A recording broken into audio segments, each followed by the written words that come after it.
My name is Michelle. I am your emotional resilience coach, and today we are going to be talking about trauma bonding. Have you ever been in a relationship or witnessed a relationship where you have asked yourself, why am I still here?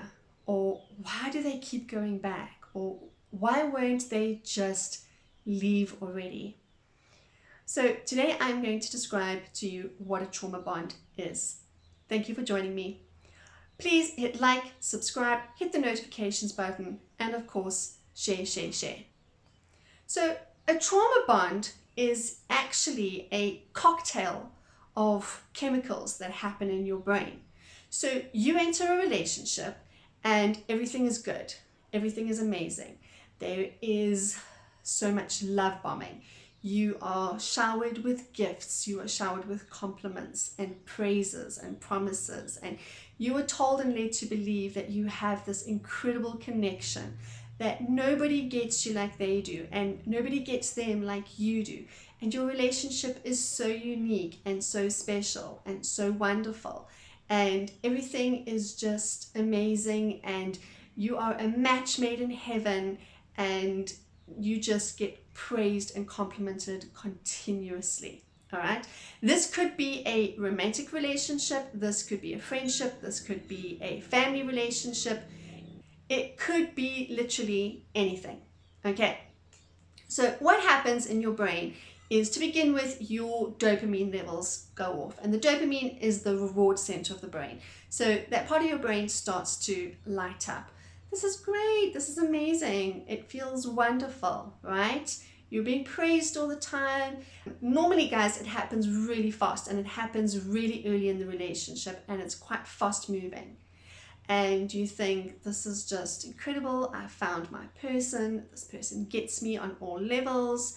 I've been waiting for this person my whole life. This person may even, I had a client who came to me once and said that this person told them that they had been waiting for them their whole lives, and they believed it. They really, really believed it. And so what happens is that you start to love this person, and you start to love this person deeply. And so the oxytocin hormone gets released, and it gets flooded, and it just feels so good, and all the centers in your brain light up, and life is amazing, and you just can't believe how fantastic this is, and it's so wonderful, and it's all joy and glory. All right, so now all relationships have their problems, and all relationships get bumpy. What I'm about to explain is not in normal relationships. I'm going to explain to you the cycle of abuse and what then tends to happen, and how and why the bond gets formed. So then what happens is the ugly starts sneaking in. The criticism, the mean-spiritedness, the attacks on who you are, the ugly, the unkind. I'm sure you get the picture. You've seen it, you've experienced it perhaps. And then that starts coming in, and it starts happening more and more frequently.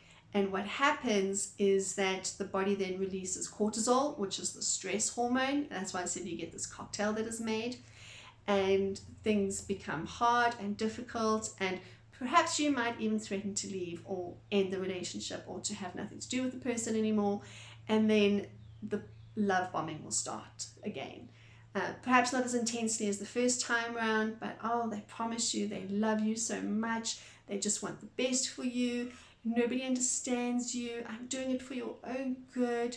If only you would just listen to me, things would be amazing, right? And what you do to get that love, to have those hormones go off in your body again, for the reward center to light up, to feel that flood of good hormones flow through your body, is you believe them, right? Because this was the source of love initially, and why shouldn't it still be? And maybe you're wrong, and so you start excusing bad behavior.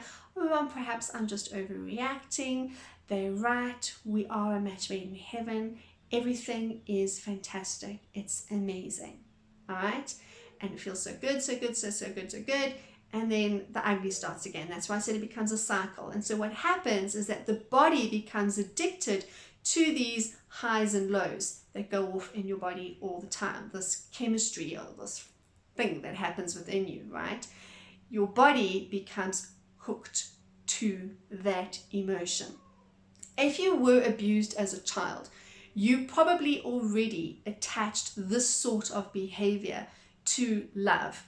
And so now, receiving this as an adult, it might even at times feel like home, right? If you've been abused, I always like to say, if it felt like home, that is a red flag all in itself. So you take abuse and love, this cocktail that goes on, and you think this is love. This is what love is supposed to look like. And so you accept it.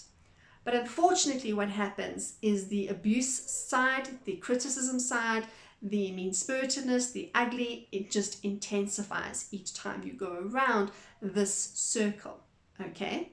So then what happens is that you will start to be told that you don't know things, or you don't understand things, or if only you could just see how much they loved you, or nobody is going to love you quite like they do. Nobody is going to understand you. Nobody is going to get you like they do. Nobody is going to, whatever, fill in the blank, right? Or it could be the other way around, especially feeding into a codependent. I need you. You complete me. I need you to fix me. I need you to help me. I need you to whatever. It goes into the need of a codependent to feel like they are the rescuer, to feel like they have a purpose, to feel like they are fulfilling that need that came about as a child. And of course, what is so prevalent here is you don't want to be abandoned. You don't want to be rejected. Their behavior becomes very linked to your self-worth. So when things are good, you think, I must be good. I must be amazing. I'm doing something right. When things are bad, I must be bad. I must be terrible. I'm doing things wrong. And what happens is you're handing your power over to the emotional manipulator. And when you hand your power over to them, you lose yourself, because to get that reward center going again, to get that love pumping through again, to try and rekindle what you had, you become compliant. You make excuses. Your feelings become nothing. It's everything. Your whole entire focus becomes about them, pleasing them, making sure that they are happy, and you will do and say and accept whatever you need to in order for that to happen. You walk on eggshells. You get addicted to the highs and the lows. You feel that this is exactly what your calling in this life is to be this person that the other person needs, whatever that person may look like. You will forego your needs, your thoughts, your opinions, your beliefs. You will forego everything, and you will try and mold yourself to be what you think this person needs you to be in order to receive their love and their acceptance and their validation. So that is what a trauma bond is. Unfortunately, what happens because of the cycle, and because the cycle becomes addictive and your brain has now associated this pattern with love, again, especially if you were abused as a child, or you had that experience as a child with either a father or mother or whatever the case may be, you think, oh yes, subconsciously at least, this is what I experienced as a child and they loved me. They're my caregiver. You want, as a child, you have to believe that they love you, because that is how you're going to survive, right? And you believe, oh, I have to be this person. I have to be this way. I have to show up this way. When I do, that's when they love me. And that's when everything is okay. And now you're doing the same thing as an adult, except you're now molding yourself. Again, refer back to my codependency videos. You are being a chameleon. You are trying to do and be like an elastic band. You're stretching all over the place so that you can feel loved, validated, and approved of by the person that you are in this relationship with. So these are all obviously red flags.